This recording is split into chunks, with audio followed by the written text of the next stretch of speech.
السلام علیکم ورحمۃ اللہ. لا حول ولا قوة الا باللہ. حسبنا اللہ ونعم الوکیل. یا حی یا قیوم برحمتک استغیث. لا الہ الا انت سبحانک انی کنت من الظالمین. ربنا آتنا من لدنک رحمہ وہیئ لنا من امرنا رشدا.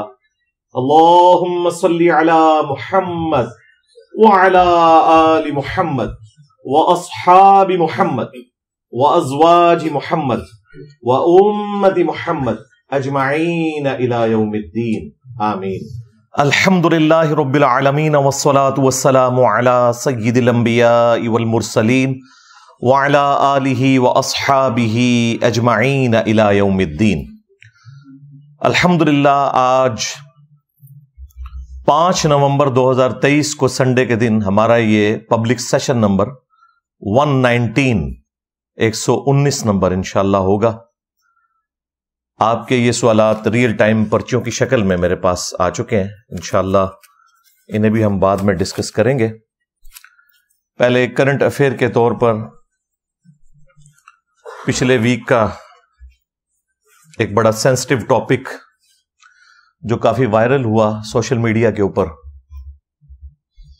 اگرچہ میرا کوئی ارادہ نہیں تھا کہ اسے ٹاپک بنایا جاتا، لیکن چونکہ اس کے ساتھ اتنے عقائد جڑ گئے اور ہر شخص نے آ کے، خواہ اس کا تعلق کسی مذہبی بیک گراؤنڈ سے ہو یا کسی لبرل بیک گراؤنڈ سے ہو، سب نے آ کے اپنا لچ فرائی کیا ہے، اس میں اپنا حصہ ڈالا ہے.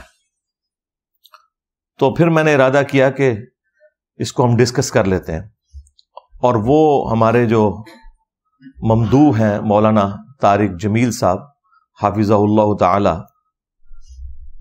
ان کے بیٹے کی ڈیتھ، جن کا نام عاصم جمیل تھا رحمہ اللہ تعالی، اللہ تعالیٰ ان کی مغفرت کرے، انہیں ان کے نیک کاموں کا اجر دے، برائیوں سے درگزر فرمائے، اور ان کے والد صاحب کو، طارق جمیل صاحب کو، ان کی والدہ کو، باقی رشتہ داروں کو اس صدمے کے اوپر صبر نصیب کرے اور اس صبر پر اجر عظیم عطا فرمائے. آمین. انا للہ و انا الیہ راجعون. اللہم اجرنی فی مصیبتی و اخلف لی خیرا منہا. آمین. پچھلے سنڈے کو یہ خبر شام کے وقت کہیں وائرل ہوئی. اس وقت تک ہمارا یہ پبلک سیشن تو آپ کو پتہ ہے مکمل ہو چکا تھا. مجھے یہ عشاء کے وقت پتہ چلا. ہمارے عثمان بھائی کے نمبر پہ ہمارے ایک دوست ہیں کرنل عرفان صاحب، جو ریٹائر ہو چکے ہیں، سینئر ہیں، انہوں نے کال کی اور مجھے عثمان بھائی نے کہا کہ جی یہ آپ فون سنیں. انہوں نے کہا جی کہ ان کا چونکہ بیک گراؤنڈ تبلیغی جماعت سے بھی رہا ہے، تو کہنے لگے کہ جی مولانا کے بیٹے کو کسی نے گولی مار دی ہے. جی میں نے ظاہر ہے انا للہ و انا الیہ راجعون یہی صحیح مسلم والی دعا پڑھی. اور پھر بعد میں جب سوشل میڈیا پہ اس کی ڈیٹیلز کو میں نے سرچ کیا تو ہر شخص اپنا ہی ورژن دے رہا تھا. کوئی کہہ رہا تھا کہ یہ دہشت گردوں نے حملہ کیا ہے، کسی نے کہا کہ انہوں نے اپنے حالات سے تنگ آ کر خودکشی کر لی ہے، کسی نے کہا کہ حادثاتی موت ہے.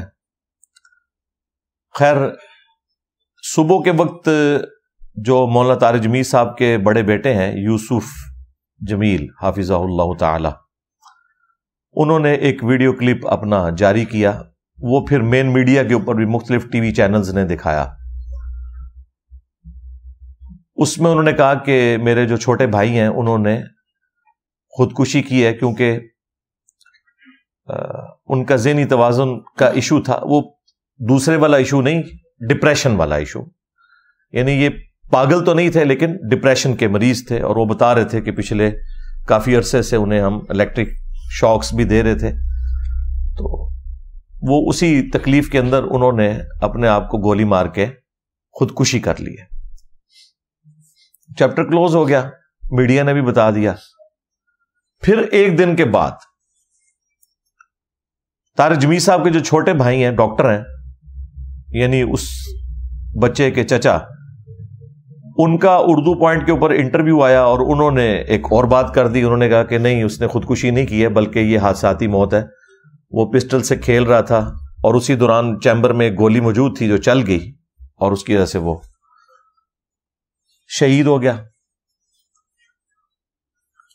میں بھی ویسے سوچ رہا تھا کہ آج تک خودکشی کے جتنے بھی واقعات رپورٹ ہوئے ہیں اس میں ہمیشہ جو بھی خودکشی کرتا ہے نا پسٹل کے ذریعے، وہ کن پٹی پہ رکھ کے کرتا ہے، کیونکہ اس بندے نے انشور کرنا ہوتا ہے کہ میں اب زندگی سے جان چھڑاؤں. میں نے اس طرح کا کوئی کیس اپنی زندگی میں نہیں دیکھا کہ کوئی شخص جو ہے وہ سینے میں گولی مار کے خودکشی کرے، کیونکہ اس میں چانس ہوتے ہیں کہ بندہ بچ سکتا ہے.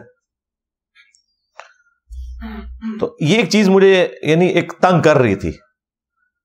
تو مجھے لگا کہ ان کے چچا صحیح بات کر رہے ہیں کہ یہ حادثاتی طور پہ سارا مسئلہ ہوا ہے. لیکن دوسری طرف اس کے اپنے بڑے بھائی نے سٹیٹمنٹ دی اور ویڈیو میں آ کے کہ جی خودکشی کی ہے. تو اس کی وجہ سے پھر آپ کو پتا ہے سوشل میڈیا کے اوپر ایک طوفان بدتمیزی برپا ہو گیا. ہر شخص نے اپنی سوچ کے مطابق حصہ ڈالا اس میں.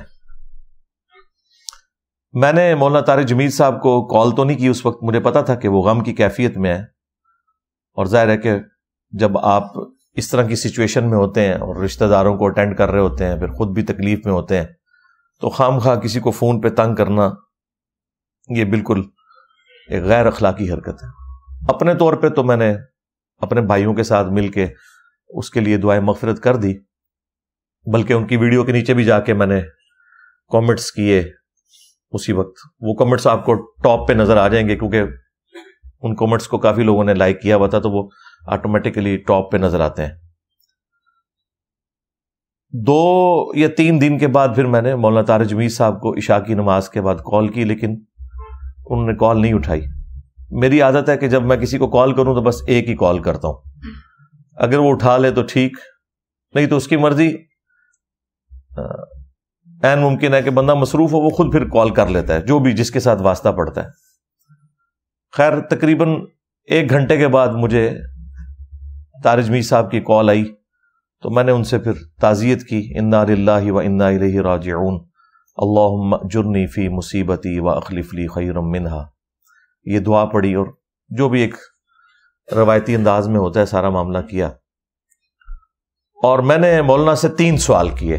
میں نے کہا کہ یہ مختلف ورژن آ رہے ہیں، مجھے آپ 3 باتوں کے جواب دیں. پہلی بات یہ بتائیں کہ یہ آپ کے بیٹے نے خودکشی کی ہے یا حادثاتی موت ہے. تو انہوں نے کہا یہ خودکشی والی بات بالکل جھوٹ ہے اور یہ مجھے تکلیف دے رہے ہیں، یہ حادثاتی موت تھی. اور بعد میں ان کی ویڈیو بھی آ گئی جس میں انہوں نے کہا کہ مجھے تکلیف نہ دیں، وہ جو قرآن خوانی کے موقع کے اوپر ان کی ویڈیو آئی. تو پھر میں نے دوسری بات کی جو جینون تھی. میں نے کہا اگر یہی بات ہے تو آپ کے تو اپنے بیٹے نے ویڈیو جاری کر دی تھی اسی رات، تو وہ اس نے ویڈیو کیوں جاری کی تھی اگر اسے اس بات کا نہیں پتا تھا؟ تو کہنے لگے وہ یوسف تو یہاں پہ ہے بھی نہیں تھا، وہ دوسرے سٹی میں گیا ہوا تھا. چونکہ وہ ایک پینک پھیل گیا تو اسے جو انیشل رپورٹ ملی اس نے اس کے مطابق فوراً ویڈیو بنا دی. تو وہ ویڈیو اس کی غلطی ہے، ویڈیو بنانا اس کو فوراً بنانی پڑی، اس میں اس سے مس ہینڈلنگ ہوگی، کیونکہ واقع پہ تو نہ وہ موجود تھا نہ میں موجود تھا. وہ تو اس کا ایک کزن ہی تھا، عارفین، جو ان کے چچا کا بیٹا ہے، طارق جمیل صاحب کے چھوٹے بھائی کا بیٹا جو ڈاکٹر ہے. تو وہ پاس موجود تھا اور ایگزیکٹلی اس وقت وہ پاس موجود تھا، اس کی طرف دیکھ نہیں رہا تھا لیکن اسی پریمیسز میں موجود تھا. اس نے بعد میں اردو پوائنٹ کے اوپر اپنا انٹرویو بھی ریکارڈ کروایا. تو کہتے ہیں کہ یہ بات جو ہے نا وہ اس سے مس ہینڈلنگ ہوئی ہے. پھر میں نے تیسری بات ان سے یہ پوچھی کہ اگر آپ کو یہ پتا تھا کہ وہ ڈپریشن کا مریض ہے اور یہ سب کچھ ہے اور آپ کے سارے قریبی لوگوں کو پتا ہے، تو اس چیز کا تو کوئی تک نہیں بنتا کہ اگر اس نے پسٹل مانگی ہے تو وہ آپ کا گارڈ یا جو بھی تھا وہ اسے پسٹل پکڑا دیتا، جبکہ پتا ہے کہ وہ اس طرح کی کوئی ایکٹیویٹی کر بھی سکتا ہے. کہتے ہیں آپ کی بات بالکل ٹھیک ہے، لیکن یہ کوئی پہلی دفعہ نہیں ہوا، اس سے پہلے بھی وہ خالی پسٹل اسے دیتے ہیں تو وہ کھیلتا رہتا ہے، چونکہ سارے اس کو ذرا ایک اسپیشل پروٹوکول اسپیشل چائلڈ ہونے کی وجہ سے کرتے تھے. ویسے تو عمر اس کی آلموسٹ کوئی 36-7 کے قریب تھی, لیکن وہ بچپن سے ہی ایک خاص ذہنی مرض میں مبتلا تھا. لکھنا پڑھنا اس نے نہیں سیکھا, لیکن پاگل نہیں تھا, جس کو ہم کہتے ہیں نا پاگل, وہ نہیں تھا. ایک ڈپریشن کا مریض آپ سمجھ لیں کہ یعنی ایک درمیان کی کنڈیشن میں. تو کہتے ہیں وہ پہلے بھی اس طرح کرتا تھا, بس وہ چیمبر میں ایک گولی پھنسی رہے گی تو وہ چل گئی. تو میں نے کہا مجھے بھی یہی لگتا ہے. اس کی وجہ یہ ہے کہ اگر اس نے یہ خودکشی کی ہوتی نا تو وہ کن پٹی پہ رکھ کے خودکشی کرتا. پھر وہ اتنے ہی اس نے زندگی کے سال اس ڈپریشن میں گزارے ہیں, ابھی آ کے اس نے خودکشی کو کرنی تھی. اسلحہ تو اس کے پاس پہلے بھی اویلیبل تھا. تو مجھے یہ بات یعنی ٹھیک لگی. اس کے باوجود اگر کوئی سمجھتا ہے کہ انہوں نے پردہ ڈالا ہے تو وہ اس کے اپنے ذہن کا ایشو ہے. میرے خیال ہے ہمیں گھر والوں کی بات کے اوپر رلائے کرتے ہوئے اس چیپٹر کو کلوز کر دینا چاہیے. یہ بڑی سخت زیادتی والی بات ہے کہ ایک گھر میں پہلے ڈیتھ ہوئی بھی ہے اور پھر ہر کوئی اس میں تباہ آزمائی کر رہا ہے. اس میں سے نکلنا کیا ہے؟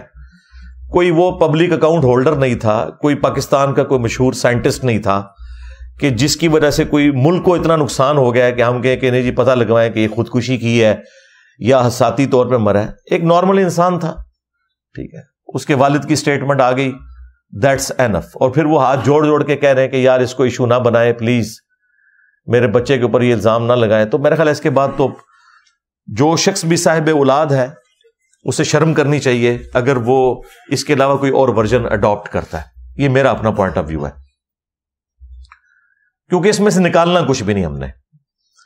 تو یہ پورے کا پورا ایک سینیریو تھا. اور ان ساری باتوں کے بعد میں نے اس چیپٹر کو 3-4 دن پہلے کلوز کر دیا کہ ٹھیک ہے بات ہوگی. لیکن یہ پورے ہفتے میں ابھی تک اتنے لوگوں نے وی لاگز بنائے اس ٹاپک کے اوپر, ہر بندے نے آ کے اپنی ان پٹ دی اور جو کچھ اس میں سے نکالنے کی کوشش کی. پھر اس پر تر رہا یہ کہ جو کچھ مولانا طارق جمیل صاحب نے مس ہینڈلنگ کی اس کی بھی ایک پوری لسٹ ہے, جس کی وجہ سے دوسرے فرقوں کے مولویوں کو موقع ملا, انہوں نے ان کے خلاف وی لاگز بنائے. ایون خود ان کے اپنے فرقے کے لوگوں نے طارق جمیل صاحب کو ڈس اون کیا, اور وہ جو طارق جمیل صاحب کی مس ہینڈلنگ کی وجہ سے جو کچھ ہوا اس میں وہ جسٹیفائی تھے مخالفین وہ کرنے میں. ایک موقع دیا تو ظاہر ہے مخالفین کدھر چھوڑتے ہیں. یہ تو ویسے ٹی وی پہ بیٹھ کے سارے کہتے ہیں نا جی کہ فرقوں میں بڑی ٹالرنس آ چکی ہے اور ہم سب ایک دوسرے کو مسلمان سمجھتے ہیں. نہیں, موقع کوئی جانے نہیں دیتے یہ لوگ کاٹنے کا. جب موقع ملے گا یہ کاٹیں گے آپ کو, اور انہیں موقع مل گیا. آپ دیکھیں مولویوں کے کلپ کس طرح آ رہے ہیں, انتہائی ڈٹائی کے ساتھ, بے شرمی کے ساتھ, اپنے فاسد عقائد اور نظریات کو ثابت کرنے کے لیے طارق جمیل صاحب کی ایکٹیویٹیز کا وہ سہارا لے رہے ہیں. یعنی طارق جمیل صاحب نے جو کچھ کیا, نہ انہوں نے کوئی قرآن و سنت سے ریفرنس پیش کیا, اور نہ ان کے مخالفین اپنی جو غلط ایکٹیویٹیز اور عقائد و نظریات ہیں ان کو ثابت کرنے کے لیے قرآن و سنت کا سہارا لے رہے ہیں. وہ کہہ رہے ہیں طارق جمیل صاحب نے کر دیا لہذا ہمارا فرقہ بھی ثابت ہو گیا. یہ وہ کر رہے ہیں. اور پھر وہ الٹا یہ کہہ رہے ہیں کہ اتنے عرصے سے جو تم لوگ ہمیں تانا زنی کرتے تھے تو دیکھ لو تمہارے گھر کے بندے نے بھی بتا دیا کہ یہی چیز اصل ہے. تو یہ سارے کے سارے معاملات کو انشاءاللہ میں 8 علمی پوائنٹس کی شکل میں اس کو ڈسکس کروں گا, بلکہ اس کی انجینئرنگ کروں گا. میں تو آپ کو پتا ہے انجینئر ہوں, تو میں ایک ترتیب سے ان چیزوں کو ڈسکس کروں گا. ہمیں ایک موقع ملا ہے کہ ہم لوگوں کے سامنے حق بات رکھیں اس چیز کو سینٹرڈ کرتے ہوئے. میری یہ گفتگو کوئی ویورشپ کے لیے, کوئی مشہوری کے لیے نہیں. میرے زیادہ کیڑا مشہور ہے, ہاں, تو یہ کسی چیز کے لیے نہیں ہے. صرف خالصتاً یہ موقع ملا ہے کہ مسلمانوں کے دماغوں میں ڈرل کروں کہ بھائی یہ بابوں کا دین ہے, یہ کتابوں کا دین ہے. مرنے سے پہلے اے مسلمان کر لے اس پہ غور. کتابوں کا خدا اور ہے, بابوں کا خدا اور. کتابوں کا پیمبر اور ہے, بابوں کا پیمبر اور. اگرچہ فرقوں کے بابے بھی اسی اللہ رسول کے ماننے والے ہیں عز و جل و صلی اللہ علیہ وآلہ وسلم, لیکن جو انہوں نے آپ کو دین سکھایا وہ ان کی ذاتی اختراع تھی. کتاب و سنت سے ان کا کوئی لینا دینا نہیں ہے. تو یہ ایک موقع ہے کہ آپ تک بات پہنچائی جائے. تفصیل میں جانے سے پہلے ایک دفعہ دروشی پڑھ لیں. اللہم صلی علی محمد وعلی آل محمد واصحاب محمد وازواج محمد وامت محمد اجمعین الی یوم الدین آمین۔ علمی پوائنٹ نمبر 1، جو لوگ اس بات کے اوپر اصرار کر رہے ہیں کہ ان کے بیٹے نے خودکشی کی، اسی کی پلی لیتے ہوئے پھر وہ طارق جمیل صاحب کے اوپر اٹیک کر رہے ہیں کہ دیکھیں جی یہ بیٹے کی انہوں نے تربیت کی تھی، پوری دنیا میں تبلیغ کرتے ہیں اور اپنے گھر کی حالت یہ ہے۔ یہ بات جو ہے وہ مذہبی طبقے کی طرف سے بھی اٹھائی گئی، لبرلز کی طرف سے بھی اٹھائی گئی، چونکہ انہوں نے کنکلوڈ کر لیا کہ بچے نے خودکشی کی ہے۔ میں کہتا ہوں جی یہ مقدمہ درست بھی ہو کہ اس نے خودکشی کی ہے، تب بھی کسی شخص کو اس کی اولاد کی وجہ سے یا اس کے قریبی رشتہ داروں کی وجہ سے تختہ مشق نہیں بنایا جا سکتا۔ قرآن میں واضح یہ فتویٰ ہے، وَلَا تَزِرُ وَازِرَةٌ وِزْرَ أُخْرَى، کوئی بھی بوجھ اٹھانے والی جان کسی دوسرے کے اعمال کا بوجھ قیامت کے دن نہیں اٹھائے گی۔ یہ قرآن کا واضح فتویٰ ہے۔ اگر اس قانون کو مان لیا جائے کہ کسی شخص کے برے اعمال کا ذمہ دار اس کا والد ہے، تو اللہ تعالیٰ نے سورہ ہود کے اندر سیدنا نوح علی نبینا وعلیہ الصلاۃ والسلام کے بیٹے کا ذکر کیا کہ وہ تو حالت کفر میں مرا۔ الٹا جب نوح علیہ السلام نے اس کی سفارش کی تو اللہ تعالیٰ نے بڑے سخت الفاظ استعمال کیے کہ مجھ سے اس چیز کے بارے میں سوال نہ کر جس کے بارے میں تیرے پاس علم نہیں ہے، اور تو جاہلوں میں تو شامل نہ ہو، تجھے تو پتہ ہے کہ وہ تیری اولاد ضرور تھا، بیگوٹن سان تھا، لیکن اس کے اعمال وہ نہیں تھے، کفر کی حالت میں مرا۔ تو نوح علیہ السلام کو کوئی بلیم نہیں کر سکتا کہ ان کا بیٹا کفر کی حالت میں مرا تو اب وہ مجرم ہے۔ اسی طریقے سے سورہ التحریم میں آیا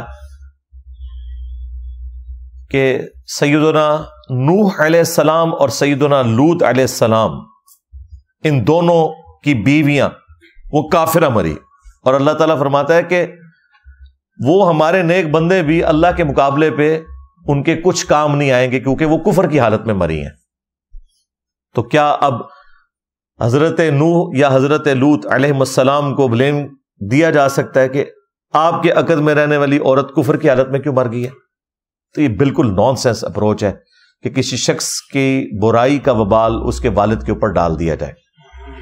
ہاں اللہ نے یہ جج کرنا ہے کہ تربیت کیا کی تھی، وہ اللہ کو پتا ہے، لیکن ونس کوئی کام کر لیتا ہے نا تو اس کو آپ کسی کی تربیت کے ساتھ جوڑنے کا کوئی رائٹ نہیں رکھتے، یہ اللہ کا اور بندے کا معاملہ ہے۔ تو یہ بالکل غلط اپروچ ہے جو لوگوں نے اڈاپٹ کی۔ اس طریقے سے اگر آپ کورولریز بنانا شروع کریں تو اس کا کوئی اینڈ نہیں ہوگا۔ لہذا علمی پوائنٹ نمبر 1 میں ہم اس چیز کو سختی سے کنڈیم کرتے ہیں کہ کسی بھی شخص کی برائی کا وبال اس کے والد کے اوپر یا والدہ کے اوپر ڈال دیا جائے۔ ہر شخص اپنے اعمال کا جواب دے قیامت والے دن خود ہے۔ اسی طریقے سے آپ دیکھیں قاتلین حسین کا جو سرغنہ تھا وہ سعد ابن ابی وقاص رضی اللہ تعالیٰ عنہ، فاتح قادسیہ جنہوں نے پرشین امپائر کو گرایا سیدنا عمر کے دور میں رضی اللہ تعالیٰ عنہ، ان کا بیٹا تھا عمر ابن سعد۔ اب کوئی کہہ سکتا ہے کہ بھئی عمر ابن سعد کی یہ تربیت کی ہوئی تھی سعد ابن ابی وقاص نے؟ نہیں، وہ اپنے اعمال کا خود جواب دے۔ اور یہاں تو یہ مسلمان بھی تھا، چلیں پیغمبروں کے کیس میں تو میں نے آپ کو ایکسٹریم کفر والی مثال دی، یہ تو مسلمان تھا، لیکن وہ اپنے اعمال کا جواب دے خود ہے۔ اور اس کے کرتوت اس طرح کے سعد ابن ابی وقاص کو اپنی زندگی میں نظر آ گئے تھے، لیکن وہ کیا کر سکتے تھے؟ دعوت ہی دے سکتے تھے، نگاہ مار کے اس کا دل تو نہیں بدل سکتے تھے۔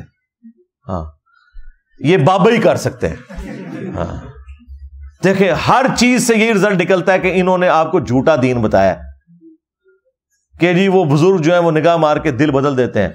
بھئی پیغمبر تو اپنی اولاد کا دل نہیں بدل سکے، سعد ابن ابی وقاص تو اپنے بیٹے کا دل نہیں بدل سکے، تو باب شاہی کوئی نہیں۔ ہاں ہر چیز سے یہی رزلٹ نکلتا ہے کہ بابت شاہی کوئی نہیں. حتیٰ کہ صحیح مسلم میں آتا ہے کہ سعد ابن ابی وقاص کا بیٹا عامر بن سعد کہتا ہے کہ وہ اپنے کھیتوں میں تھے، اتنے میں ان کا یہ دوسرا بیٹا عمر ابن سعد اونٹ پہ یا گھوڑے پر سوار ہو کے سامنے سے آیا.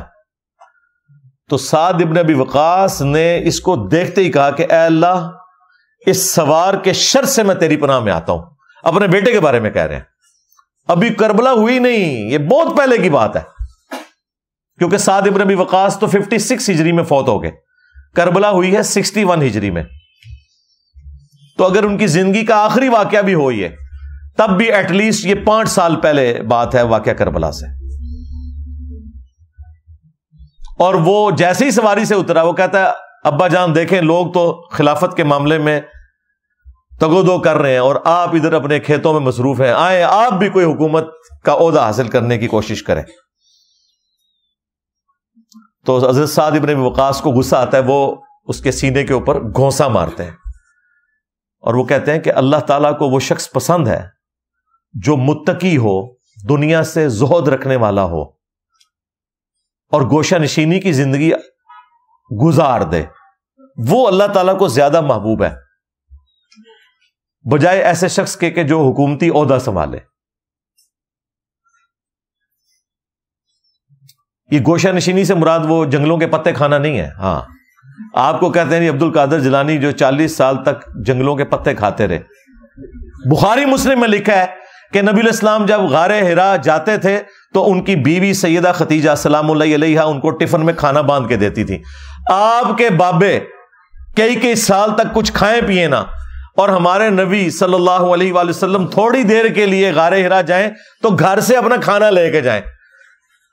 تو پھر ہم یہ کہنے میں حق بجانے میں نہیں ہے کہ میرے نبی سا ہے ہی کوئی نہیں، تیرے بابے تھے شاہی کوئی نہیں. اس کا مطلب جھوٹ بولا ہے تم لوگوں نے. ہر واقعے سے، ہر آیت سے، ہر حدیث سے یہ رزلٹ نکلتا ہے کہ نبی کے جیسا ہے ہی کوئی نہیں، بابے تھے شاہی کوئی نہیں. علمی پوائنٹ نمبر 2، اور وہ ہے کہ کیا اس بچے کی موت حادثاتی تھی یا خودکشی والی. تو اس کے اوپر چونکہ میں اپنے ابتدائیہ میں ڈسکس کر چکا ہوں کہ میری خود بات ہوئی ہے طارق جمیل صاحب سے، انہوں نے کہا کہ نہیں یہ حادثاتی موت تھی. میرے بچے یوسف جمیل نے بس پینک میں آ کے اس وقت ایک ویڈیو بنا دی، اس کی وجہ سے یہ سارا معاملہ آگے چل پڑا. اگر خودکشی کرنی ہوتی تو کن پٹی پہ مار کے کرتا ہے. یہ سینے پہ جو گولی لگی اور ایکسیسو خون نکلنے کی وجہ سے وہ شہید ہو گیا، تو یہ حادثاتی طور پہ ہوا. ڈپریشن کا مریض بھی تھا اور وہ اکثر پسٹل سے کھیلتا تھا، وہ اسی وجہ سے گارڈ نے اس کو دے دی، لیکن گارڈ کو پتا نہیں تھا کہ ایک گولی اس میں چیمبر میں پھنسی ہوئی ہے اور وہ چل گئی. لہٰذا اس چیپٹر کو اب کلوز کر دیں. جبکہ طارق جمیل صاحب نے ہاتھ جوڑ کے یہ کہا ہے کہ خدا کے لیے میرے بچے کو بار بار یہ نہ کہیں کہ اس نے خودکشی کی ہے، مجھے آپ تکلیف دے رہے ہیں، تو میرا خیال ہے اس چیپٹر کو کلوز کر دینا چاہیے. علمی پوائنٹ نمبر 3 اسی سے جڑا ہوا کہ طارق جمیل صاحب نے بتایا کہ وہ ڈپریشن کا مریض تھا اور بچپن سے اس کی حالت تھی، لکھنا پڑھنا اس نے نہیں سیکھا ہوا تھا، وہ حروف کی پہچان ہی نہیں کر سکتا تھا. یہ ایک باقاعدہ دماغی مرض ہے. یہ اس طرح کا ذہنی توازن بگڑنا نہیں ہے جس میں انسان کو کسی چیز کی بھی ہوش نہیں رہتی. اس نے کئی پارے قرآن کے زبانی یاد کیے ہوئے تھے سن کے، کرائمنگ پاور تھی.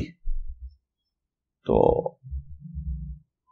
اس طرح کے جو کوئی ذہنی مریض ہوں ان کے بارے میں شرعی حکم یہ ہے. صحیح بخاری میں تعلیقاً امام بخاری ایک چیپٹر کی ہیڈنگ میں یہ حدیث لے کے آئے ہیں، سیدنا علی ابن ابی طالب کا قول، اور اس کی پوری سند بھی خود مولا علی علیہ السلام سے روایت ہوئی ہے. رسول اللہ صلی اللہ علیہ وآلہ وسلم کا فرمان سنن ابن ماجہ میں کہ 3 لوگوں سے اللہ تعالیٰ نے قلم اٹھا لیا، ان کے اوپر کوئی گرفت نہیں ہے. پہلا شخص جو مجنون ہو، پاگل ہو، ذہنی توازن اس کا بگڑ گیا ہو.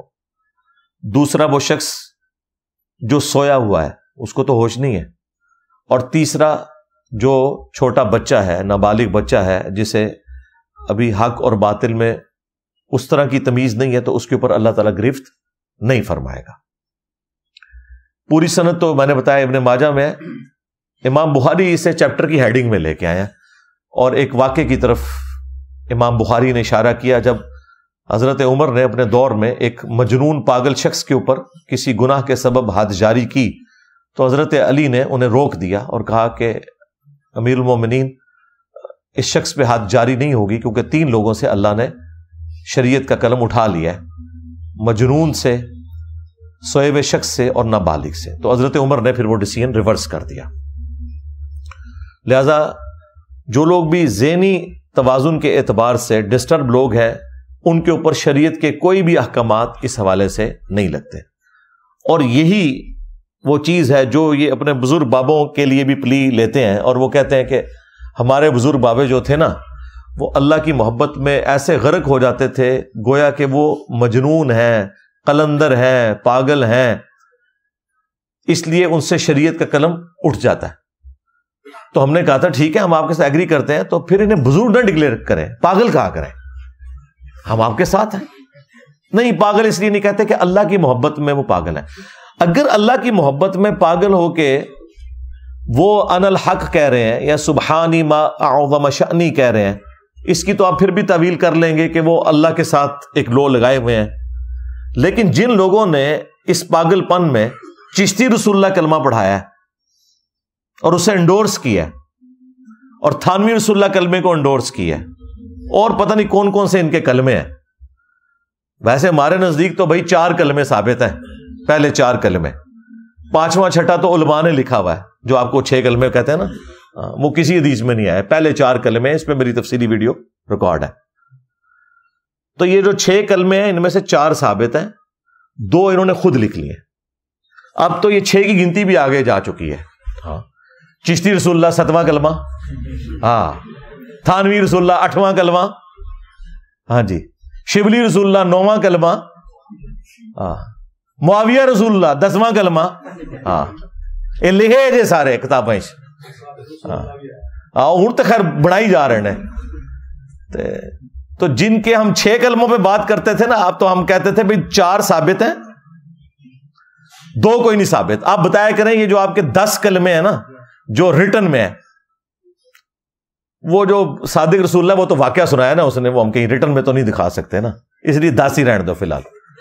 تو 10 کلمے نا تھوڑے وہ 4 ہی ثابت نے، ہاں، پہلے 4، باقی 6 کلمے جڑے نے تسی خود ہی بنائے نے، ان میں سے 2 تو چلیں آپ کہہ لیں کہ ایک دعائیہ انداز میں یا جس انداز میں بھی ہیں، آخری 4 کلمے تو ویسے ہی فراڈ جے، چشتی رسول اللہ، تھانوی رسول اللہ، شبلی رسول اللہ تے معاویہ رسول اللہ، یہ تو کوئی ثابت نہیں جائے۔ تو جن کا ذہنی توازن بگڑ گیا وہ رسول اللہ کے اوپر بھونک رہے ہیں، اور پھر آپ یہ کہہ رہے ہیں کہ وہ اللہ کی محبت میں، تو پھر ہم آپ کو وہی بات یاد دلائیں گے جو آپ ہمیں بچپن سے سکھاتے تھے، کیونکہ ہم بھی اتنا عرصہ بریلوی رہے نا، وہ بھی کیا دن تھے، ہم بھی ایک جن تھے، آج ہم دیو ہیں، جنوں کے بھی پیو ہیں، ہاں، بلکہ دیو کے بھی پیو ہیں، دیوبند والا دیو، اور اے پیو بگوٹن والا نہ سمجھیو، یعنی روحانی طور پہ استاد کی شکل میں۔ تو یہ کہتے تھے با خدا دیوانہ باش، با محمد ہوشیار، دیوانگی صرف اللہ کے لیے چلے گی، اگر محمد صلی اللہ علیہ وآلہ وسلم کے بارے میں کوئی بات کی کسی دیوانے نے، کسی مجذوب نے، کسی کلندر نے، کسی مجنون نے، ہم اسے کافر ڈکلیئر کریں گے۔ تو یہ سارے بکواسیات جو ہم بار بار ہائی لائٹ کرتے ہیں ان کے بزرگوں کے، وہ رسول اللہ صلی اللہ علیہ وآلہ وسلم کے اوپر انہوں نے ختم نبوت کے اوپر ڈاکہ مارا ہے، ان کی عصمت کے اوپر حملہ کیا ہے، ان کی ذات سے متعلق یہ ساری گستاخیاں ہیں۔ خیر یہ ٹاپک الگ سے ہے، لیکن میں نال چونڈی وڈاں گا، چھڈاں گا نہیں تانوں میں، ہاں، اس زخم میں تھوڑا چھلدا رہنا ہے، کیونکہ اسی زخم کو چھیلنے کی وجہ سے ہی الحمدللہ اتنی بڑی دنیا میں چینج آئی ہے۔ آپ جتنا پروپیگنڈا کر سکتے ہیں کریں، ہمیں کوئی فرق نہیں پڑتا۔